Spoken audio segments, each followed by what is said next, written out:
আসসালামু আলাইকুম। বাসার জন্য চিলি চিকেন তৈরি করতেছি। আপনারা এভাবে তৈরি করতে পারেন। রোজার সময় একটু অন্যরকম লাগে, মুখের স্বাদ ভালো লাগে, টক টক ঝাল ঝাল মিষ্টি মিষ্টি। তো আমি ক্যাপসিকাম চিকেন দিয়ে এটা তৈরি করে নিচ্ছি।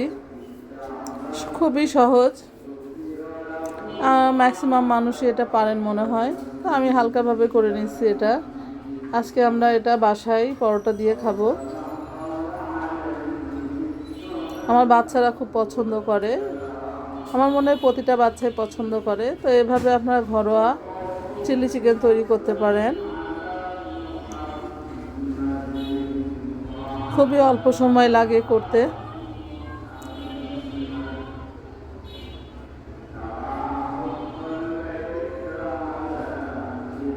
তো এটা প্রায় হয়ে গেছে।